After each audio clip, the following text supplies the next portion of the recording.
Hi everyone, my name is Soha. I'm a member of Plan USA's Youth Advisory Board, and I want to thank you all for joining us here today for our second webinar of our It's Bloody Normal campaign.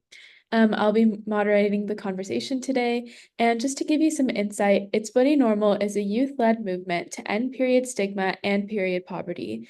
This campaign is especially important to me as not only does it create spaces to have conversations about these pervasive and ongoing barriers, but it also equips youth with the resources to take action and mobilize their energy. Our first webinar was held in late May, and it was centered around tackling period stigma by hosting an intergenerational period talk. We also had a guest speaker, Claire Coder from Go On Flow, if any of you have seen her around social media. And I'm super excited to introduce that today, our second webinar of the series, we will be covering what holistic menstrual health programming looks like and highlighting the difficulty of managing periods in humanitarian crises. Across the world, 500 million girls and menstruators lack access to the appropriate menstrual products and facilities. And these inequities are only further exacerbated during conflict when clean and safe resources are scarce. Periods don't stop in emergencies, and access to menstrual products and dignifying spaces is a right for all menstruators, especially during times of crisis. To kick things off for today's webinar, I'm going to pass it to fellow Youth Advisory Board member Anya to review our agenda and give an overview of our presenters. Thanks, Soha. Hi, everyone. My name is Anya Patel, and I am a Youth Advisory Board member and the founder of my own nonprofit organization called Global Girls Initiative, which focuses on ending period poverty. Today's webinar will be split into four main parts. First, we're going to have a presentation about Plan's current menstrual health management program, and we will be specifically focusing on their work implementing this project within Brazil. Then we will hear from our Senior Education Associate, Alicia Parikh, at Plan USA, and Evan Silva, a social educator from Plan Brazil. After that, we will dive into the unique needs and challenges that menstruators face in emergencies and crisis settings. This Q&A panel will be led by Michelle Van Aken, Plan USA's Associate Director of Humanitarian Programs, and Deslin, the Project Manager of BHA in Ethiopia. We will then open it up for question and answer from our entire audience to all of our four speakers.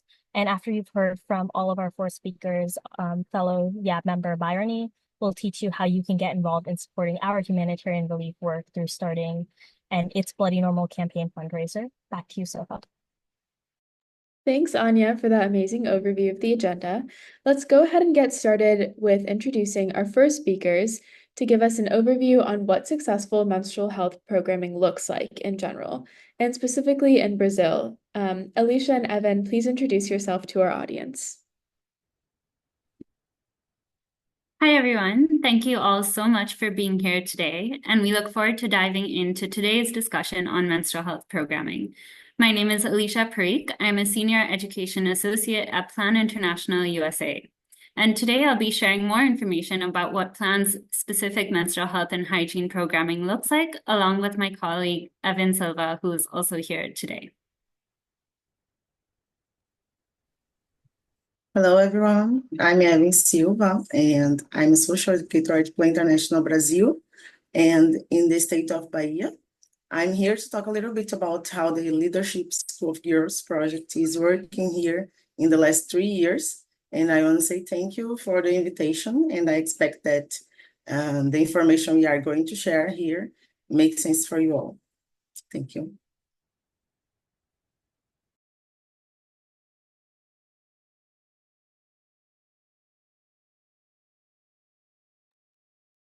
So to dive into today's discussion on menstrual health and hygiene programming, I really want to go into how Plan International specifically uses this integrated approach that combines both menstrual health components as well as hygiene components to more holistically respond to the needs of adolescents and specifically girls and young women.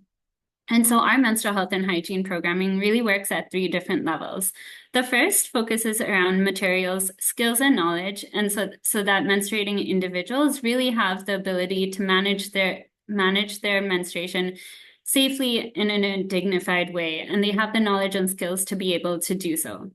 The second tier really works around sanitary facilities. So this includes making sure that existing facilities are period friendly and gender responsive to the needs of all users, as well as creating new facilities that respond to the needs of adolescent boys and girls, both at school and in communities. And finally, the third tier recognizes that adolescents and individuals live and work with multiple layers of the socio-ecological model around them. They're not living in silos. And so the enabling environment really focuses on the school, the family, community, and even sometimes the institutional level to make sure that the domains in which adolescents live, work, and learn in are really supporting their ability to manage their menstruation and practice proper hygiene. And so for individuals, this means building the confidence, agency, and leadership, but at a community level and a broader level, this means really focusing on shifting mindsets and changing behaviors so that the impact of these programs is really sustained. And in Plan International's specific program model on menstrual health and hygiene, our goal is really then broken down into two objectives. So the overarching goal is focused on school-age boys and girls and ensuring that they have the agency and confidence, as well as the supportive environment, which I just mentioned, with the multiple layers to manage their menstrual health and practice proper hygiene. Ultimately, with the aim to make sure that their access and retention to inclusive quality education is uninhibited. And this goal is then broken down into two different objectives and two different ways of working. The first objective really focuses on that self-efficacy and confidence and agency component. So ensuring that individuals have the leadership skills, the confidence, and the agency to make sure that they can practice proper menstrual health and hygiene. And the second objective, which I just spoke to, focuses on that broader enabling environment. So making sure that schools, families, communities, and at systemic levels are supporting boys and girls to manage their menstruation and practice proper hygiene. And so this next slide really dives into who are we reaching, how we're doing it, and then ultimately why it's so important. So if you look at the different layers of the socio-ecological model, we start with girls as well as boys and their peers, and then widen out to the school and family environments, and finally the wider community environments. And so our programming, our menstrual health programming at Plan International USA targets activities specifically at each of these layers. At the individual layer, working with girls and boys, we have something called a peer education model. The peer education model is really where adolescents take the lead, and specifically adolescent girls and young women take the lead in being trained on menstrual health and proper hygiene. And so they not only have the knowledge and skills, but also the skills to be able to then lead and facilitate sessions with the broader peer and school community. And so in this way, they're building not only their knowledge on relevant topics, but also the ability to lead these sessions. At the wider school community, we work with teachers to ensure that they are equipped with the knowledge and resources to deliver pedagogy on this specific content, to ensure that teaching and learning materials are gender responsive and holistically respond to the needs of all students. And then the infrastructure improvements to make sure that the physical school environment, such as sanitary facilities, promotes an enabling environment for menstrual health and hygiene. And then finally, at the community level, this includes, for example, workshops and trainings with parents and caregivers. This might also look like intergenerational dialogues in which adolescents and their parents come together to really discuss some of these topics that might otherwise be taboo in other spaces. This is emphasized and reiterated through safe spaces and dialogues, which I just spoke to. And then finally, a core component of our programming is also awareness raising campaigns and educational campaigns, which really seek to bring all community members at a wider level together to make sure that these topics are spoken about, normalized, and the community members are taught more about what this means and why it's so important to talk about. I do want to spend a few minutes talking about what all of this means. What is the so what of this, and why is it so important? Why should we do these types of activities? And so it's not only just to make sure that individuals and community members have the knowledge and skills, but also have the access to accurate and meaningful information that allows them to live healthy lives that supports their well-being. It's also to debunk stigmas and dismantle some of the stereotypes and taboos that exist in many of these communities. And then finally, our hope is that with the combination of these activities together that holistically responds, that we can contribute to mindset shifts and behavior change for a greater level of sustained impact beyond the life of the project. And so in these ways, we combine several different components to really put together this holistic menstrual health and hygiene programming. And now I'll pass it over to my colleague, Evan, who will dive further into what this looks like, specifically in one of our contexts where we are implementing a menstrual health and hygiene programming. Evan?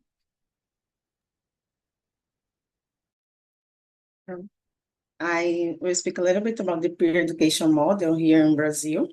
That is a methodology that's used in the project, and it is a way that the girls can share with the same age group information about what they are learning, and it's currently happening in 5 cities here in the state of Bahia, and this is a kind of methodology that put in practice through sharing about menstrual dignity and what is the so-called menstrual dignity and why it is so important after all.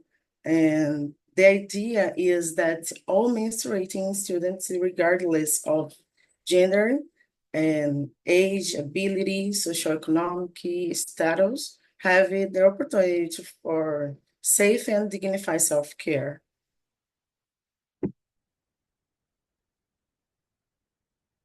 So, statistically, in the schools mentioned, an average of 3 to 5 girls don't attend classes during this period. That happens because their dignity is affected mostly because of issues that can be related to proper hygiene, and they can't afford or don't know how to wear pads properly or pain during that moment of the month. And we should consider that this is going to live and side by side with them for about 55 years of their lives. And no wonder why they start to see the period as something negative and shameful and hard to deal with and a little abnormal or even dirt. And this is why menstrual health projects are so important. And it helps bring back girls' confidence in themselves, clarifying some misconceptions, and also include boys and men that are those people's life in conversation. Those actions help to create a healthy environment around them and prevent girls from having their first period without any knowledge and support from the surrounding environment. And why is it all connected to leadership? And it is simple, the answer. It's impossible to have leaders without dignity. I bring some data about the accomplishment of the program, and it has been implemented in the state of Bahia since 2022 in 5 different cities, reaching more than 30 schools and institutions. Currently, more than 92,000 people directly and more than 560,000 indirectly have been affected by the program. In the indicators about knowledge about fundamental rights and positive attitudes towards gender equality, social identities, and self-care practice, menstrual health, and leadership skills, we can notice significant progress. During all the project, we can identify myths and taboos about the menstruation. In our formative groups, we analyze some perspectives like we can see in the graphics and how it changed from baselining and the endlining that everyone can see. and it makes us understand how it is important in this construction, because many girls heard about their families and the entire life that they can't wash their hair, for example, and can't eat eggs or lemons. If you eat kind of pineapple while you are menstruating, you may lose your uterus, and watermelons can make you feel get blisters in forms that you can wear red clothes during this period, for example, are some of the things we can get hurt every time. And finally, we can observe the girls change during and in the end of the project. Could be confident enough to openly talking about such topics what we consider to be a big advance, and building up confidence to speak with their moms, fathers, or to anyone that's pertinent, and gave those this courage. This they didn't have before, and it is a first step, we know, it's proving to be effective, and we truly believe that we have some flowers to pick along this beautiful road. Alicia. So I hope these presentations today have given you a better understanding of what menstrual health and hygiene programming looks like, why it's important, and how Plan International is working towards achieving our collective goals for and with girls and young women. Thank you, Alicia and Evan, for that extremely insightful presentation. I definitely learned a lot about how effective menstrual health management is at many levels of society. It's a very holistic model that Plan implements, looking at menstruators' experiences within the context of their interactions with peers, with their families, within existing stigmas in society. So this is really great work that Plan is doing, and thank you both for sharing. If anyone in the audience has any questions for Alicia or Evan, please type them in our Q&A chat box, and we will answer them directly in the box, or if we have time at the end during our open Q&A session. Now, given this background overview of what effective menstrual health management programming can look like, we're going to transition to talk a little bit about menstrual health in emergencies. We're joined today by Michelle and Desalyn to talk a little bit more about this topic. Can both of you introduce yourselves and your roles at Plan International? Sure. Hi, everyone. My name is Michelle Van Aken, and I am the Associate Director for Humanitarian Programs with Plan USA. I am very excited to be here with you all today to discuss how Plan supports adolescent girls and their menstrual hygiene during a humanitarian crisis. And I'll pass it over to my colleague Desalyn to introduce himself.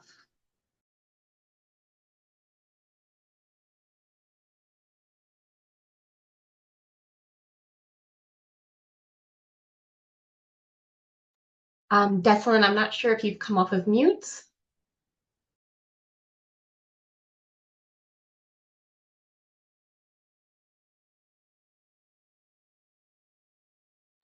I think it looks like Desalyn's audio might not be working at the moment. So Desalyn works with Plan Ethiopia, and you can see his project title on the screen. He works in BHA multi-sectoral as a project manager. If Desalyn's audio starts working, just hop in, hopefully, and he can speak to you directly. Hello, can you hear me? So, Yes, yeah. I can hear you. Yes, go. Sorry, there was internet interruption for me. Sorry. No worries. Would you like to introduce yourself now?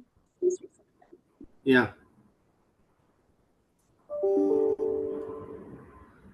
Hello, everyone.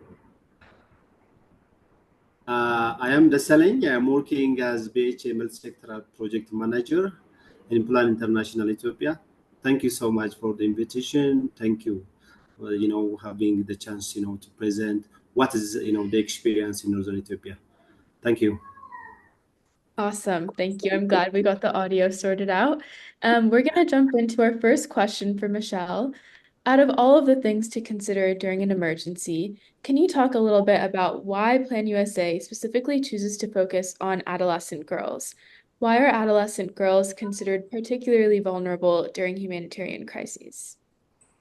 Great. Thank you so much for this question, Soha.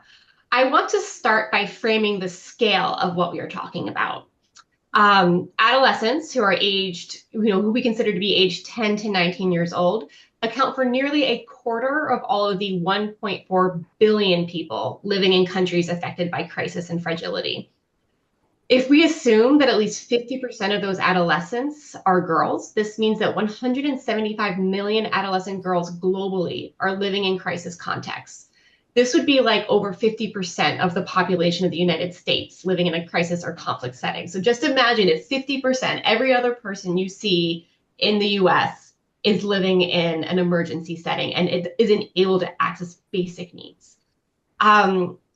We already know that gender inequality and discrimination means adolescent girls are more likely to drop out of school, suffer violence and discrimination, marry early, become pregnant, and lose their livelihoods during disasters. We know that adolescent girls are more likely to drop out of school, care for younger siblings, and take on additional household chores in crisis contexts. And we also know that adolescent girls are specifically at risk of child marriage and teenage pregnancy, which has devastating lifelong consequences.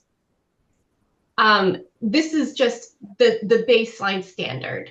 But during a crisis, adolescent girls are especially vulnerable. They begin to assume adult responsibilities and roles without the key skills and networks that adults have. So not only in crisis conflicts or contexts are girls dropping out of school more frequently than boys, not only are they more likely to be subject to early marriage than boys, but they're also beginning to assume adult responsibilities and roles, such as caregivers for their siblings. What we've heard from adolescent girls throughout our programming as planned is that they have little to no information about their sexual and reproductive health, and that they face barriers to accessing services, including menstrual health products. At the same time, adolescent girls are frequently overlooked by humanitarian response programming. Their voices are not heard in needs assessments that inform what programming we run, and in program design, which informs how we are addressing needs that are identified. Even within child protection or gender-based violence programming, they frequently fall through the cracks, as child protection actors tend to focus on younger age ranges and gender-based violence actors focus on adult women. For these reasons, Plan, who is uniquely positioned as a child protection actor who has a strong focus on gender equality and girls' rights, is well placed to work within this niche area, using our experience of in child protection as well as supporting youth to address these specific needs of adolescent girls and also to empower them to advocate for their rights. So that's really why we focus on this specific age group. We are so well placed to really not only engage with adolescent girls, but support them and empower them to tell us what their needs are and how best to address them. Thank you. Thanks, Michelle, for that overview. Now that we have sort of an understanding of how adolescent girls are at this unique position and how some of the inaccessibilities are exacerbated during crisis, can you follow up a little bit on how Plan ensures that girls are not made more vulnerable by being unable to manage their menstrual health during times of crisis? It's a great question. So during crises, adolescent girls will lack essential materials that enhance their safety, facilitate basic hygiene, and enable access not just to humanitarian service, but also access to public spaces. So I'm sure every woman who is on this webinar has been caught in a public place and had the painfully embarrassing experience of getting your period and not having a pad or a tampon handy. That's happened to probably every woman. Now imagine that you are an adolescent refugee girl living in a refugee camp where you cannot easily access a CVS or Walgreens or a pharmacy to purchase pads and tampons to manage your menstrual hygiene. And imagine if on top of that, you're living in a much more culturally conservative society that frequently says girls who are menstruating cannot even access public spaces. So, adolescent girls need these basic items, not just to manage their health and their menstrual hygiene, but also to be able to attend school, take part in public activities and community activities, and to maintain their confidence. So we also know that beyond being unable to access key services, we also know adolescent girls will be at greater risk of GBV, their health will be compromised, and their mobility, especially ability to attend school, will be compromised. And this will therefore make adolescent girls even more isolated and invisible to humanitarian actors than they already are. They will be more likely to stay at home, and we will not be aware of their specific needs or the risks they are facing. To prevent this, Plan provides dignity kits. And generally we provide in-kind dignity kits, but this can also take the form of cash assistance. These kits usually contain menstrual hygiene materials, soap, underwear, laundry detergent, and information on available gender-based violence services and how to access them. Depending on the specific country we're working in, there will be country-specific guidance, which means that we might also include radios, which can help women remain safe. We may provide whistles or flashlights that can keep them safe while they're walking to latrines in a refugee camp. And while dignity kits can concretely mitigate GBV risks and support girls to continue attending school, they also are, there's also less tangible benefits. For example, just receiving a kit, when so often this sort of support targets families or adults, can help adolescent girls feel seen and that they're not forgotten. We also make sure that these kits are tailored to the cultural norms and the usual practices of where we're working. So for example, in some places, it's much more common to use reusable pads, and others, just plain old, like just, disposable pads are common. We need to make sure that we're targeting them to the proper needs of that specific community. But most importantly, and why we call these dignity kits rather than a menstrual hygiene management kit, or rather than, is that it allows adolescent girls to maintain their dignity during a crisis. It allows adolescent girls to continue feeling like a full human being and a full participant with their own agency and an empowered actor in their community. This is essential to maintaining self-esteem and confidence, which helps adolescent girls cope with stressful, traumatic situations. So that's just one example, and I'll leave it at that, trying to be mindful of time. No, that was great, Michelle. And I really loved that last snippet on why we call it dignity kits. I can only imagine that there's so much uncertain in a time of crisis, and even not knowing where you can get food or have a stable household. And so I think that certainly is an important thing to consider during times of crisis. Specifically looking within that context, turning to Desalin now, can you talk a little bit about the programming that you do in northern Ethiopia? We've heard from Michelle that menstrual health management is a lot more than just giving out pads and tampons. So could you elaborate within the context of the Ethiopia team, how is Dignity Kit programming implemented and what kinds of barriers are you up against? And then also how Plan Ethiopia involves adolescent girls within the process. So I know that was kind of a two-part question, but. Thank you so much. Can you hear me? So to make sure the voice. Hello, Michelle, can you hear me? Yes, we can hear you. Yeah, thank you so much. Thank you so much, Michelle. I've already, explain what we have been, then in Plan International Ethiopia, in Plan International overall. So when it comes to the northern crisis, with the northern crisis was, experienced a civil war between the Tigray regional government and the Ethiopian federal government since 2020. Then due to the conflict, thousands of individuals has been, displaced from their original home to different places, and most of the communities even affected by the conflict. So due to that reason, a lot of humanitarian needs are, there. So, but when it comes to, the resource, there are, when compared to the population affected, and the resource that we have been supported was, very limited.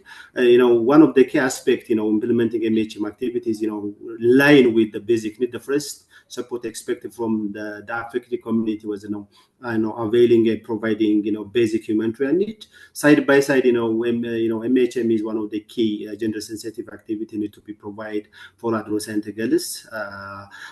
So when it comes to our project, after that, following the conflict, we have been started the child protection intervention activities. A year after, we have been implementing multi-sectoral project, which comprises child protection emergencies, wash activities, health nutrition activities. From all the sectors, MHM is, the key activities, and we are integrating providing the services. To provide the service, the first consideration has to be made. We have been based on evidence-based response. So for this, with the consultation of the adolescent girls, we have been conducted a need assessment on the ground. I know the type of the service, we know the MHM service that have been provided for them. We call them the dignity kit, whether they want to, the cultural clothes may to be appropriate for them. Once they clean, once they keep the hygiene. So we have been do the need assessment. Based on the need assessment, there are criteria, since the resource that we have on hand, very limited to address a proposed service for the adolescent girls. We do have criteria for them. One of them are SGB survivor are the one targeted for the services. The other is in child protection. We do have a criteria unoccupied, unoccupied, separated children, other vulnerable children. Those who are the one unable to get there was no a person who accompanied them.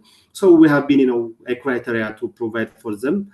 The other issue is once we decide to provide the service, the service should be keep the standardization.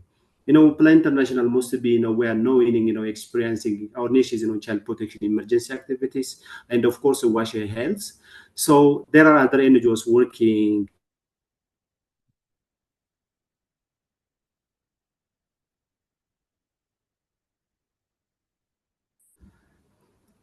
It seems that Desalin may have Yeah, a sorry, there was internet Oh, yes. interruption. Back on.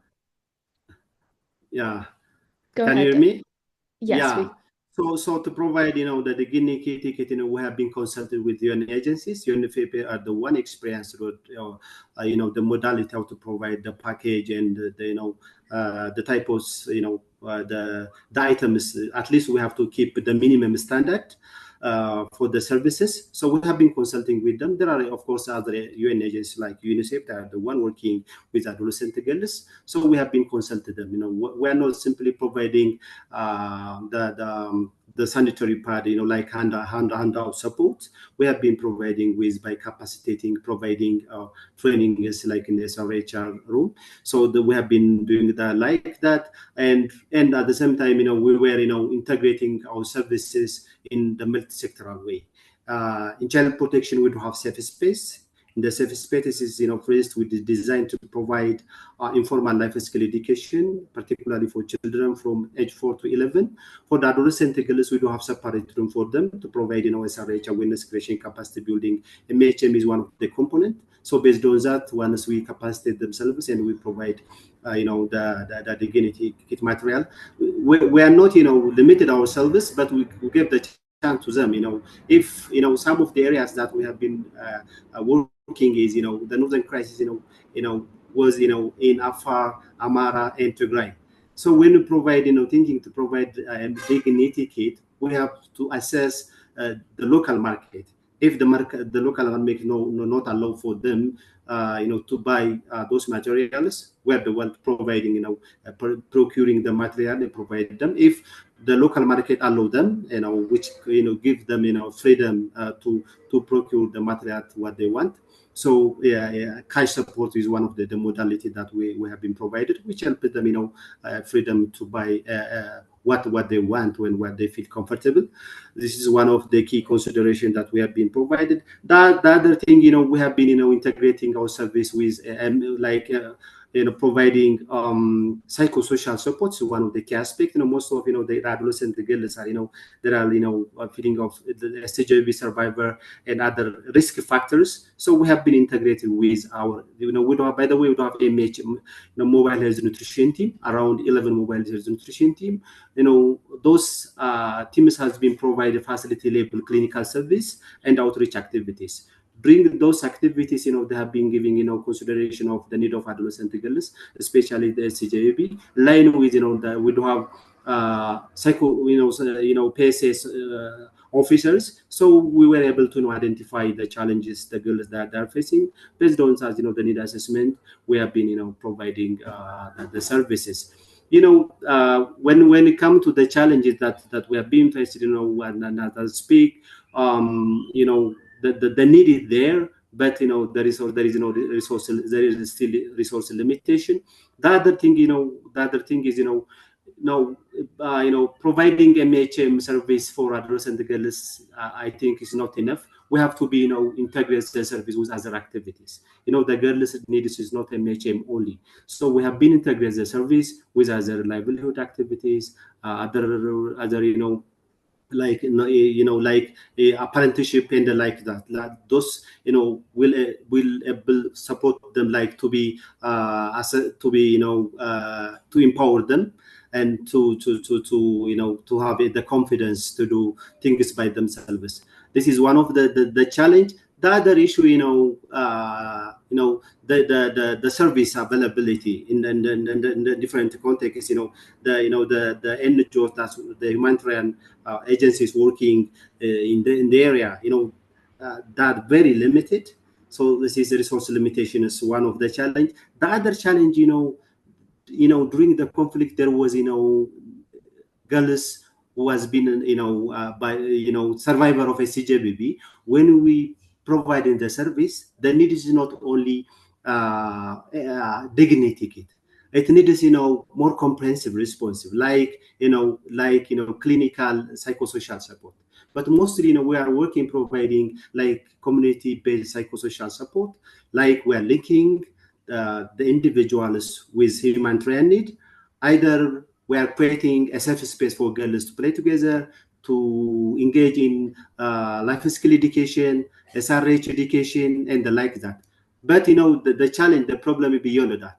But when you see the service availability, those adolescent girls who face SJBB, they need clinical service, and the like that. That was a challenge. Yeah, This is thanks, some. Desmond. I Sorry. think that that's actually a good place to, sorry to cut you off, but I think that's a great place to stop talking about how this can be integrated with other sectors. We actually have a question coming up on that, so that'll be a great place to elaborate. But seeing how we now have this context of how menstrual health management can work in a conflict settings, what types of things you need to consider about providing girls with the agency and thinking about culturally sensitive ways to implement this programming and also incorporate adolescent girls' feedback into our programming. Turning it now over to Michelle, are there any protocols or policies that ensure that this type of menstrual health response is implemented into long-term programming, or to ensure that this is a part of our policies in the long term? Yeah, absolutely. So while we've just walked through all of the, both globally and in Ethiopia, the ways that we are supporting adolescent girls and their menstrual hygiene health and their menstrual hygiene management, and while there is a growing dialogue on menstrual hygiene management in emergencies, there's actually no long-term policies or practices to ensure that menstrual hygiene management remains an integral part of a response. So what do I mean by this? Within the humanitarian industry, we have different sectors that we work in. So Deslin and I specialize in protection and in child protection. When we talk about menstrual hygiene management, that can, cut across multiple sectors, as Deslin was saying, from water, sanitation, and hygiene, to health, to gender-based violence, to even child protection. But there's no one actor who's actually responsible for ensuring menstrual hygiene management consistently is programmed for in a humanitarian setting. And while for certain sectors such as child protection or gender-based violence, we have what we call minimum standards, there's not necessarily minimum standards for menstrual hygiene management. What does exist is guidance that says a woman should receive 15 pads every month to manage their menstrual hygiene. Now, every woman is different. We might need more, we might need less. This is not something where there's actually a standardized duty of care, you could say, in terms of menstrual hygiene management. This could be because there's no one standard way to manage menstrual hygiene. As I just said, every woman's different. Um, but I think also a real barrier is that it is so cross-cutting, as I said, is because it doesn't fall under the responsibility of any one humanitarian actor or agency, or has any one specific, silo that it can fall under. And it's also such a taboo discussion, that it makes it, even for humanitarian actors who are trying to respond to immediate life-saving needs, it's still something that humanitarian actors can be uncomfortable talking about. I think we've all had the experience where somebody's very icked out by hearing the word period. And so then when you're trying to talk about, the needs, the menstrual hygiene needs of 30,000 women living in a refugee camp, and when you consider um, the gender composition of the humanitarian sector, which is heavily male, it's not surprising that this isn't as often talked about as it should be. Even though it impacts half the population affected by crisis. So this makes it harder to build consensus and encourage any one sector or United Nations agency to really take the lead on ensuring standard guidance, because it's almost like a humanitarian hot potato, where is it a health intervention? Is it a water sanitation and hygiene intervention? Should it be a gender-based violence intervention? And so no one really takes ownership, and no one necessarily feels comfortable taking ownership because it's cross-cutting, and because unfortunately it's a very gendered issue that not everyone who's responding to humanitarian emergencies would feel comfortable talking about. So very long answer to a yes or no question, but basically no, there's not. And this is an area for work. And I think this is an area where Plan could have, quite some interesting insights considering the work that we do with adolescent girls in emergencies. Thank you. Thanks, Michelle.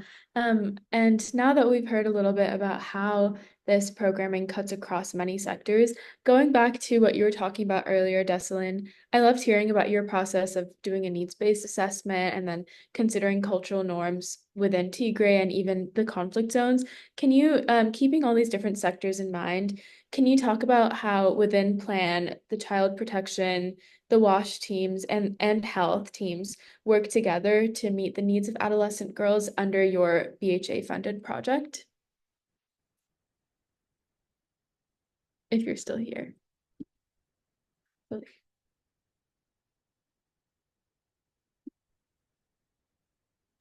It seems that Deslin might have jumped off again from potential internet issues. So Yes. Deslin is joining us from Ethiopia, where unfortunately, and I think I saw that we have other participants from Ethiopia here, so you can speak to the fact that the internet connection can be a bit complicated at times. But so perhaps, Deslin, once you rejoin, please feel free and feel happy to jump in. But I'm happy to kind of start going through some of the considerations that we have. Unless, Deslin, I see you're back on the call. Would you like to jump in here for the question around how we work across sectors to meet the needs of adolescent girls?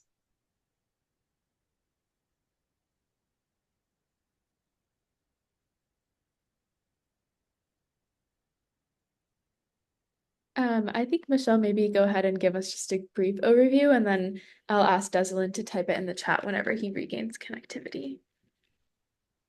Great. So, in terms of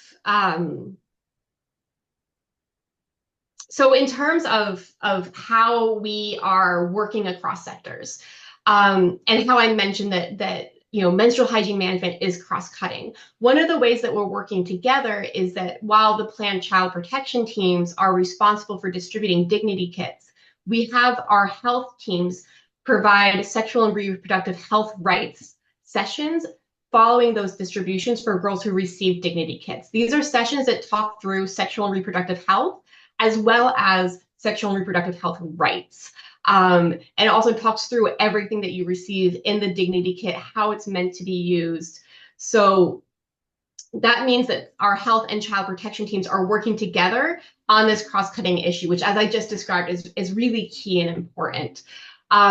Another key factor here is that under our WASH activities, our water, sanitation, and hygiene activities, they're constantly doing hygiene promotion activities, or they're working together with our child protection colleagues to discuss menstrual hygiene management and how to manage that hygiene.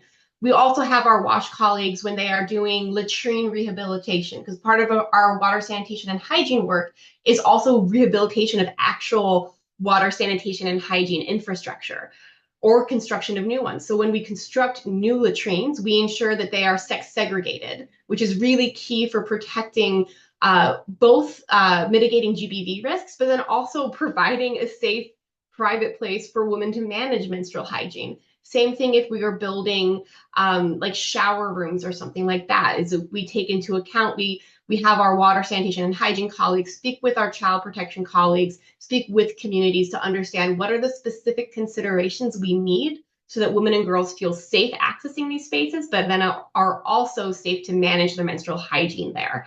So that's just a couple of examples. But I'll see if Deslin has anything that he can add. Yes, I do see that Deslin is back on, so feel free to jump in at any point. If you do have something to add, we'd love to hear from you or type it in the chat.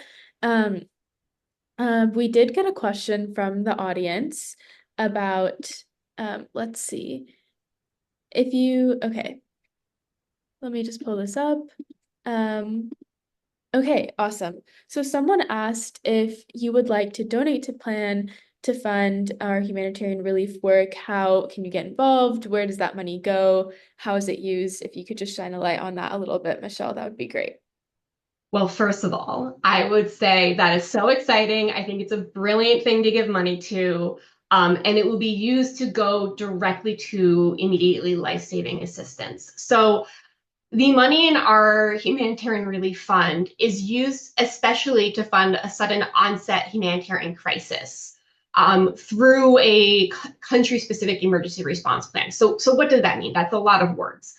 For example, when the war broke out in Ukraine, Plan, who was already, who was present in the area, put together a strategy to respond to the immediate needs of both displaced people within Ukraine, but also refugees traveling to Poland, Moldova, Romania. This requires immediate funding for us to address these immediate needs. And Plan did a lot of child protection work in terms of working with children who had been separated from their caregivers or providing dignity kits. And so so any funds that come into our humanitarian relief funds allows Plan US to support the immediate uptake of activities in those areas and to address urgent life-saving needs in a new crisis. This allows us to kickstart our services and really begin to support the urgent needs of adolescent girls. Especially in an area where maybe we don't have funding for a humanitarian crisis when it hits. So a good example as well is Haiti. There's been, an ongoing crisis in Haiti. Our humanitarian relief fund has allowed us to respond to the most urgent needs and to support the Haiti country office in achieving its objectives. So I really do encourage you to encourage anyone who's on this webinar or who's interested to fundraise for the It's Bloody Normal campaign. All of the funds raised will go directly to our humanitarian relief fund, which is allocated to areas of greatest need. We are in hurricane season. We are going to be seeing, the devastating effects of climate change and worsening hurricanes. There's going to be a lot of adolescent girls in need of dignity kits. This is a great way to support addressing that need. Thank you, Soha. Thanks, Michelle, for that great overview. We did have a couple more questions from audience members. I remember seeing one from Iran specifically about programs for menstrual products that use innovative materials, and I do think that we mentioned in some of our programming on how we use local resources. So that might be a good thing to touch on with Deslin about, or we'll make sure to answer that going forward. But thank you for your questions. And unfortunately, we don't have time to cover all of them, but make sure to keep typing them in the chat and we'll address them as we can. Jumping off of what Michelle was mentioning from our Humanitarian Relief Fund, I'm going to pass it over now to Bryony, one of my fellow Youth Advisory Board members, to talk a little bit about the It's Bloody Normal campaign and how you can fundraise directly for Plan's Humanitarian Relief Fund. So take it away, Bryony. Hi, everyone. My name's Bryony, and thank you so much, Soha, for that great moderation and the amazing conversation. In this last section of the webinar, I'm going to be walking everyone through how to set up your own peer-to-peer fundraiser and how you can get involved in the amazing work that Plan has been doing, as well as showcasing some of the work that we as the YAB have been doing. So to start, let's begin by taking a look at the fundraising one-pager that we've created. This will be shared in the chat for all of you, so you'll be able to see and go through these steps. But just briefly, I'm going to kind of take you through what this one-pager shows. So to start, we kind of go through a why and where. The why are we raising this money? What's the need? You've heard it a lot in the webinar, but we've just kind of condensed it down, and we also describe where the money is going, which is to our Humanitarian Response Fund, which you've heard a lot about throughout the webinar. Now, if we scroll down here, we've created some step-by-step sort of how-to section on how you would set up your own page. So you start by clicking the link that will be in the one-pager, which should be in the chat, but should also be shared with you in the post-webinar email. After that, you would click the Become Fundraiser and just follow these steps. And then the page itself will kind of prompt you through the rest of setting it up. And so the picture that we show here is just an image of Soha's fundraising page. Me, Anya, and Soha have all set up our own pages, which we are fundraising both externally and internally within Plan, because we are also, just as much as we hope you all will be, very committed to this mission, and we do want to make a difference. So once you set it up, you're free to share with friends, and we've also included this last little section with some tips around fundraising and how you can sort of spread this to your community. Now, just really briefly, I also want to show one of the fundraising pages set up. So this one is mine here, and you can see it'll show you the amount raised. It will also be sort of the landing page. So if you send it to people, which you can share either through Facebook, Twitter, now X, or through email, they can either join your team and sort of fundraise in their own community, share the link, etc., or they can directly donate. I think a lot, as we've shared kind of in this whole webinar, and kind of certainly through the work that we've done in the YAB, this is a really powerful mission. And I think a lot of us in a time with significant conflict have felt the need to help in some way, but maybe struggled with a way to do that. So we wanted to provide a means for everyone to be able to engage with both the work that Plan does and become part of our Plan family, which we hope that you've learned a little bit about today, but also just to feel empowered and have a way to contribute to some of the global conflicts that we're seeing. On that note, I will pass it back to Soha. But thank you so much, everyone, for joining. We really appreciate it, as with the YAB and also as our Plan International and Plan USA family. Thanks, Bryony, for that great run through of our fundraising campaign. I think Kristen has been dropping things in the chat, so if you would like to fundraise, please make sure to download our peer-to-peer fundraising guide, which Kristen has linked so kindly. And I think this is a great way to get involved, like Bryony was saying. I know we all are hyper aware of all the conflicts that are going around the world, and this is just one way we can do our part. Personally, I saw something on social media that was about like donating the amount of money you'd spend on coffee per week to one of these conflicts. And so I feel like that's just a great way to put into perspective that even if it's just $5 or like a small amount, I guess diverting that into something that you really care about and being able to mobilize for a good cause is really impactful, and it doesn't take a lot. So We'd really appreciate if you all could start your own fundraising pages. We've included some tips on creative ways to raise money or spread the word to others if you aren't able to do so yourself. And I hope I was unmuted for that whole time. I just saw a pop-up, but all in all, thank you everyone for attending this amazing webinar. Thank you to all of our amazing panelists. We'll follow up with more information, including the recording of today's session and our peer-to-peer fundraising guide. And if you do fundraise, please make sure to tag us on social media at Plan USA and at Plan International. The webinar will end shortly, but just wanted to extend another thank you to everyone who attended today. And make sure also to follow us on socials to stay up to date on the campaign. Thank you all.